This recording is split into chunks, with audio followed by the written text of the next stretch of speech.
नमस्कार दोस्तों, मैं संदीप कुमार कौशिक आप सभी का आपके अपने कार्यक्रम एस्ट्रोनोमोलॉजी 456 में हार्दिक स्वागत करता हूं। दोस्तों, कई बार हमारे पास सब कुछ होने के बावजूद भी हमारी किस्मत साथ नहीं दे पाती, यानी कि हम कहीं पे भी अटक जाते हैं। कहीं बस से यात्रा करने जा रहे हैं, बीच में बस खराब हो गई और हम वहाँ अटक गए। इस तरीके की बहुत सारी समस्याएं हैं जीवन में, रोज़मर्रा के कामों में, जब किस्मत साथ नहीं देती। और दोस्तों, किस्मत साथ देने के भी बहुत सारे रीज़न होते हैं, बहुत सारे कारण होते हैं, लेकिन हम लोग उन चीज़ों को समझ नहीं पाते और उनके अनुरूप कार्य नहीं कर पाते, जिससे हमारा भाग्य कहिए या किस्मत कहिए, वो सोया का सोया रह जाता है। हम अपनी किस्मत को सही तरीके से एक्टिवेट नहीं कर पाते हैं, जिससे हमें जीवन में कुछ ज़्यादा ही कठिनाइयों का सामना करना पड़ता है। जैसा कि आप लोगों को मालूम है, भाग्य भाव कह लीजिए या किस्मत का भाव कह लीजिए, वो नवम भाव होता है। यानी कि 9वें भाव में हम पता कर सकते हैं कि हमारी किस्मत किस तरीके से चलेगी। एक चीज़ और दोस्तों, बहुत सारी चीज़ें हैं इसमें भी कि किस्मत किस तरीके से कार्य करती है, लेकिन मैं आपको 3 उदाहरण, जो सबसे मेन उदाहरण हैं, उनको बताऊंगा यहाँ पर। अब मान लीजिए किसी भी व्यक्ति की कुंडली है यहाँ पर, ठीक है, और जैसे कुंडली है, ये नवम भाव है। नवम भाव में मान लिया चंद्र राशि है, यानी कि यहाँ पे 4 नंबर लिखा हुआ है कर्क, ठीक है, कर्क लिखा हुआ है यहाँ पर। और आपको यहाँ पे मान लिया केतु आ जाए, कर्क के स्वामी आप लोगों को मालूम है चंद्र है, और यहाँ पे आपके केतु आ जाए, ठीक है। पहला एग्जाम्पल ये है दोस्तों, ठीक है। इसके अलावा भी बहुत सारी चीज़ें होती है, लेकिन फिलहाल छोटी छोटी जो एक उपाय होते हैं वो बताने जा रहा हूँ। अब मान लिया कि आपके यहाँ पे केतु और एक तरीके से कर्क राशि है यहाँ पे, ठीक है, 4 नंबर लिखा हुआ है यहाँ पे। अब ऐसे में आप उस चीज़ से निकलेंगे कैसे, क्योंकि ग्रहण दोष बन गया एक तरीके से देखा जाए तो, ठीक है ना, भाग्य पर। यानी कि आप जब भी कुछ करने के लिए चलेंगे, कहीं ना कहीं कुछ अटकाव महसूस होगा आपको। पूर्ण रूप से मान लिया कि आप कहीं से कुछ सामान खरीद के लाए, लेकिन वो सामान उस रफ्तार से नहीं बिक पाएगा जिससे आपको जितनी की आप लोगों को ज़रूरत है, कि थोड़ा सा कम रह जाएगा कहीं ना कहीं, है ना। पूरा प्रॉफिट आप नहीं ले पाएंगे उस चीज़ का। तो यहाँ पे मान लिया कि चंद्र यानी कि कर्क राशि है, साथ में यहाँ पे क्या है आपका केतु। अब ऐसे में आपको 2 उपाय करने पड़ेंगे। एक तो शिव की आराधना करनी पड़ेगी, यानी कि शिव परिवार की या शिव जी महाराज की, ठीक है। दूसरा, आप लोगों को केतु के लिए, ठीक है ना, शाम के वक्त, ठीक है, कुछ भी रोटी, डबल रोटी, कुछ भी हो, वो खिलाओगे तो उससे काफ़ी ज़्यादा भाग्य जो है आपका बढ़ने के चांसेस है। लेकिन एक चीज़ का ध्यान रखिएगा, अधिकतर जो जैसे जो कुत्ते वगैरह होते हैं, उन्हें शाम के समय जो है, या जानवर कह लीजिए, ठीक है ना, केतु एक तरीके से धड़ का नीचे वाला हिस्सा है, तो उसमें आप लोगों को जो जानवर होते हैं, बड़े जानवर होते हैं, ठीक है ना, जैसे गाय, भैंस, कुत्ता, बिल्ली, ये सब चीज़ जो है, इसमें मेन कुत्ते का रोल होता है। उसे आप रोटी खिलाएंगे, उससे आपका भाग्य वृद्धि करेगा। शिव जी को सोमवार के दिन जल चढ़ाने से भी यहाँ पे भाग्य वृद्धि करेगा।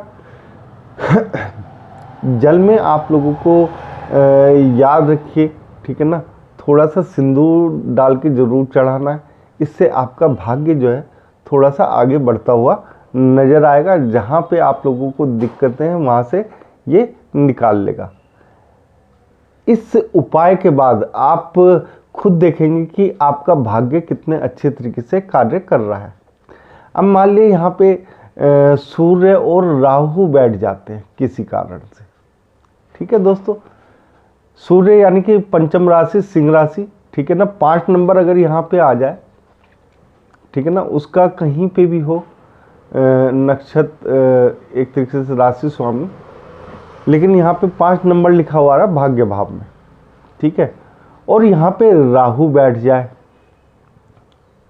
तो उसे किस तरीके से आप लोग सोल्व करेंगे। एक तो आप लोगों को अपनी किस्मत जगाने के लिए राहु का, एक तरीके से जो राहु से संबंधित चीज़ें होती हैं उसे दान करके यहाँ पे आप अपनी किस्मत को जागृत कर सकते हैं। जैसे कि काले रंग के कुत्ते को रोटी खिला के, या डबल रोटी शाम के समय, ठीक है ना। ये शनिवार और बुधवार के दिन करने पे ज़्यादा फायदा देता है दोस्तों, ठीक है। और सूर्य के उपाय के रूप में आप लोग जो है ना, सूर्य पे जब जल चढ़ाए तो उसमें कुछ दाने, यानी कि 11 दाने अवश्य जो है चावल के, वो डाल के ज़रूर चढ़ाने आपको। इससे आप लोगों का जो सूर्य ग्रहण दोष है, ठीक है ना, किस्मत के भाव में यानी भाग्य के भाव में, तो वो कम होता हुआ नज़र आएगा।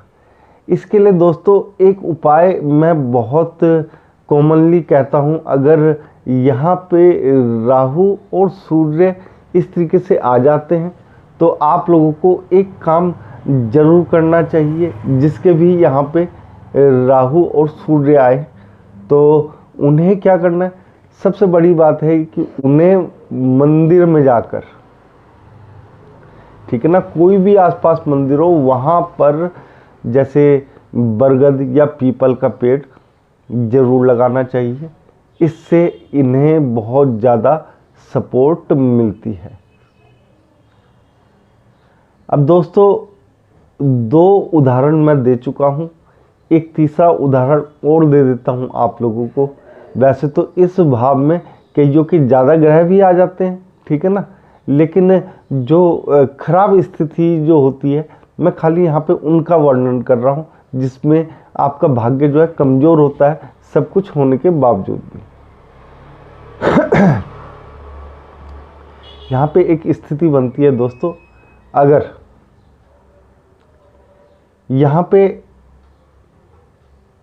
एक जैसे 5 नंबर की राशि आ जाए, ठीक है, इसके साथ ही साथ यहाँ पे शनि बैठ जाए,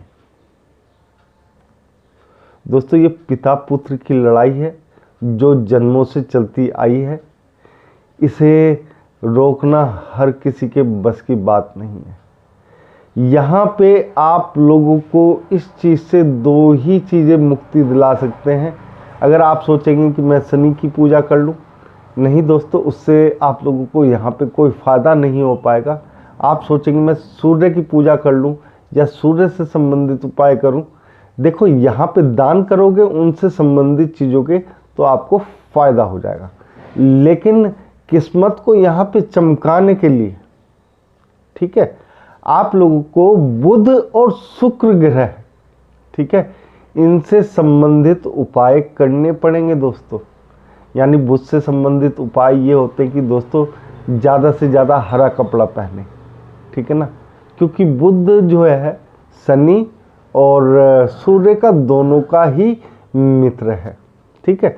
दूसरी चीज़ शुक्र, ठीक है, शुक्र को सही करने के लिए आपको हाथ में एक घड़ी बांध के रखनी है हमेशा, जो गोल्डन चेन वाली होती है ना, उस टाइप की घड़ी बांध के रखनी है। यहाँ पे उस चीज़ से भी आपको फ़ायदा मिलेगा। एक चीज़ और, इत्र भी लगाएं तो उससे भी आप लोगों को यहाँ पे फ़ायदा मिलता हुआ दिखाई देगा।